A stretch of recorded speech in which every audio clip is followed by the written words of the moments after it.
Hello students, welcome back to Bharat Telugu academy. RRC group డీకి సంబంధించిన CCA course committee act apprentice ఉన్నారు కదా, అయితే వీళ్ళైతే చాలామంది డౌట్స్ అడగడం జరుగుతుంది. అయితే దీనికన్నా ముందు ఈ డౌట్స్ కన్నా ముఖ్యంగా మనం చూసుకుంటే ఇది ఒక చిన్న అప్డేట్ అయితే రిలీజ్ చేయడం జరిగింది. అంటే అప్లికేషన్స్ ప్రాసెస్ అనేది జరుగుతుంది కదా, అప్లికేషన్ ప్రాసెస్లో ఇందులో ఏంటంటే సీసీఏ వాళ్ళకి అనేది చిన్న అప్డేట్ అయితే చేయడం జరిగింది. అప్డేట్ ఏంటంటే వీడియోలో ఎక్స్ప్లెయిన్ చేస్తాను, వీడియో అండ్ వరకు చూడండి.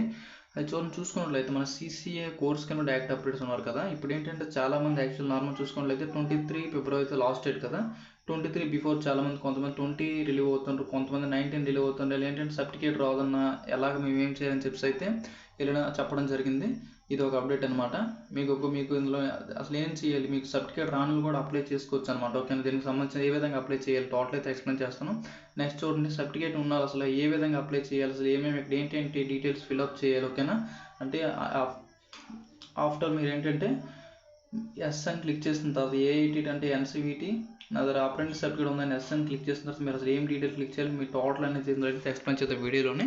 అది చూసుకున్నట్లయితే మనం ఫస్ట్ చూసుకున్నట్లయితే రీసెంట్గా చాలామంది చూడండి 23 లాస్ట్ డేట్ అయితే ఉండడం జరిగింది గ్రూప్ డీకి సంబంధించింది.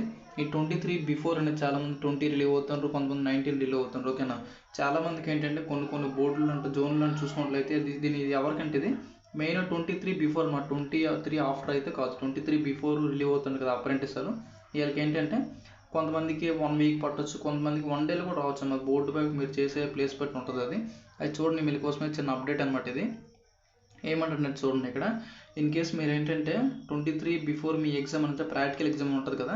ఫర్ ఎగ్జాంపుల్ 20 అయిపోయింది అనుకోండి, మీరు అనేది అప్లై చేసుకోవచ్చు, సర్టిఫికేట్ రాకపోయినా అప్లై చేసుకోవచ్చు. ఏ విధంగా అంటే చూడండి, ఫస్ట్ మీరు మీ డీటెయిల్స్ అని ఫిల్అప్ చేస్తారు కదా. ఫిల్అప్ చేసిన తర్వాత అది కోర్స్ కమిటీ యాక్ట్ అప్రెంటిస్ ద్వారా ఎస్ అని క్లిక్ చేసినట్లయితే ఓకేనా, ఆ ఎస్ అని క్లిక్ చేసినట్లయితే మటుకు మీ ట్రేడ్ ఏంటి అని అడుగుతుంది.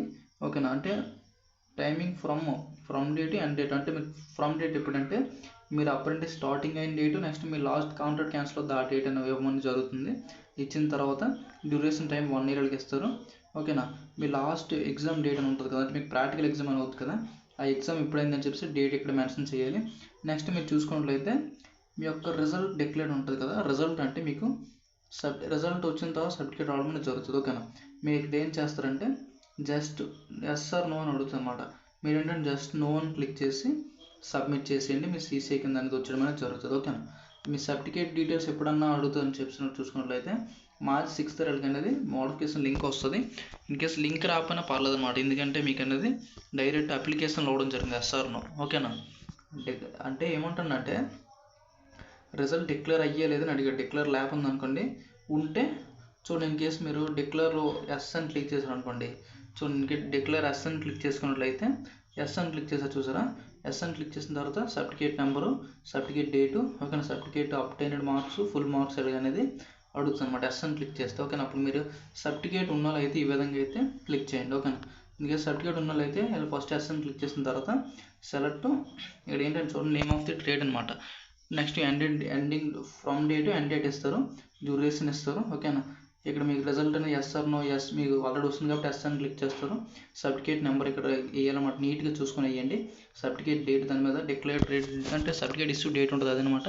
అబ్టైన్ మార్క్స్, ఫుల్ మార్క్స్ ఈ విధంగా తీయాలి. సర్టిఫికేట్ ఉన్నారు. ఓకేనా, ఇన్ కేసు మాది అన్న 23 బిఫోర్ మాది అనేది అవుతుంది, సర్టిఫికేట్ రాదు కదా, మినిమం 4 days పడుతుంది, 1 week పడుతుంది, ఈ విధంగా అయితే రాను. మీరు ఏం చేస్తారంటే ఈ విధంగా అయితే ఫస్ట్ మీరు ఇవన్నీ ఇక్కడ ఇచ్చిన తర్వాత రిజల్ట్ డిక్లేర్డ్ అని ఉంటుంది కదా, ఇక్కడ ఏంటంటే జస్ట్ నో అని పెట్టేసి అప్లికేషన్ అయితే సబ్మిట్ చేసి అయిపోద్ది. ఓకేనా, అయితే ఇక్కడ సబ్మిట్ చేసిన తర్వాత మీకు అనేది ఇన్ కేసు మోడిఫికేషన్లో కానీ మీకు అనేది సర్టిఫికేట్ డీటెయిల్స్ అడుగుతుంది, లేకపోతే ఇన్ కేసు డీవీ టైంలో చూసే అవకాశం అనేది ఉంటుంది. ఓకేనా, అయితే ఈ వీడియో అయితే అందరికి షేర్ చేయండి. అప్రెంటిస్ అవుతున్న స్టూడెంట్స్కి 23 బిఫోర్ ఎవరైతే రిలీవ్ అవుతారో. ఓకేనా, అయితే చూడండి మీరు రిలీవ్ సర్టిఫికేట్ ఉన్న వాళ్ళ గురించి కూడా చెప్పాను కదా.